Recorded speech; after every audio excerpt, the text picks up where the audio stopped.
Hello and welcome to the sideboard at the Star City Games Invitational in Los Angeles, California. We are here with the Deck Tech with Braun-Duin, who is famed writer for Star City Games, as well as my protege on Magic the News and gunning for my job. Indeed. In fact, starting next year, I'm actually taking his job.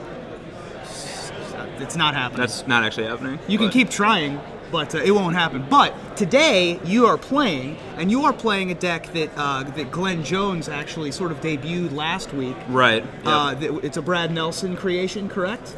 Yeah. It's sort of Naya with black. So talk to me a little bit about where this deck came from and why you're playing it today. So I played a little bit with the original Naya deck, and while I liked a lot of the things about it, mainly I liked Huntmaster, Restoration Angel, and Bonfire. I love those cards, and also Thragtusk too. But as a whole, I wasn't a huge fan of the deck, and I wanted to add a little bit to it. I think black adds a lot with Ultimate Price and Rakdos Return in the main, and then a couple of other cards in the sideboard that really shore up some bad matchups for Now, it. the main difference between this deck and the deck, the original version of the deck, is that you are not playing Lingering Souls. Right, that's correct. Which added a lot to the deck. It was a lot like adding Lingering Souls to the modern Jund deck. Right.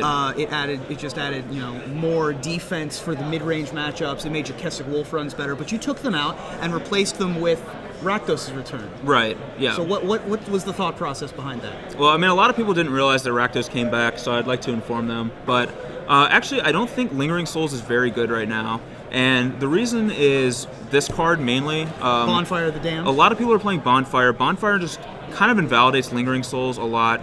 There's also a lot of Is It Staticasters out there, which is a problem, of course. There's a lot of Is It Staticasters, and then thirdly, Rancor is a huge problem for Lingering Souls. So those are the main reasons why I didn't want to play Lingering Souls. And Rakdos' Return has been very good. In all the mid-range matchups, you can often kill a Garrett Primal Hunter and rip their entire hand. Yeah. And just demoralize them. They may drop from the tournament after that. Sure. Yeah, it's pretty devastating. So. That's pretty nice. So Garrett Primal Hunter is your Planeswalker. It's also your Sphinx's Revelation replacement to be able to fight opposing Revelations. You can pump up your Wolf token or whatever to an 8/2 and then draw 8 cards if you need to with Kessig Wolf run. Right. And you've got lots of varied elimination with Ultimate Price and Oblivion Ring and the standard ramp of Avacyn's Pilgrim and Farseek to fix your mana. Yeah, exactly. And Arbor Elf doesn't really work with this mana base, which is why Farseek's in there. If there's a Birds of Paradise, that would probably be played instead. Of course. But Farseek's actually still very good.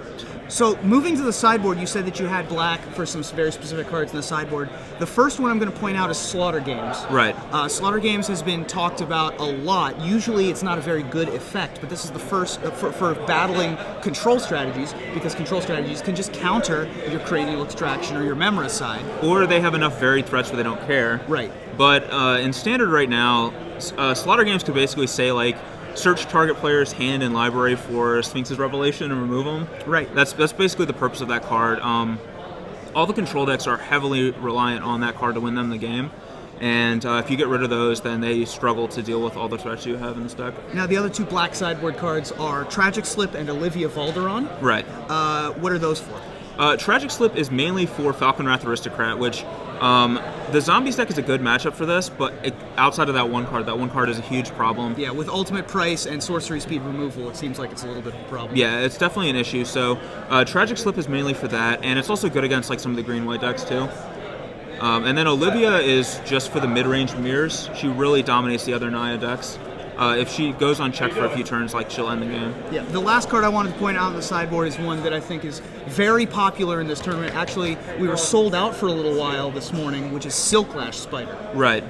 So Silklash Spider is, again, that's actually mainly for zombies.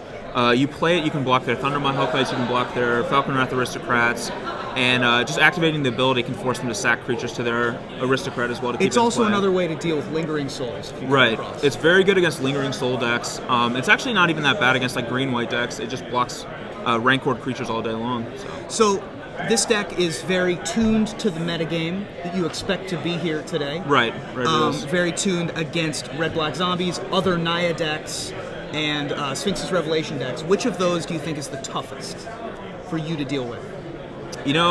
I don't actually know. I would have to say zombies, just because that deck has the capability of just coming 1, out of 2, nowhere. 3, 4ing you, and just beating you out of nowhere. So Well, I'm rooting for you to have a repeat performance of the Invitational Top 8 that you had last time with an interesting 4-color variant. Right. You've brought another interesting 4-color variant to this tournament. BBD, congratulations and good luck. Thank you.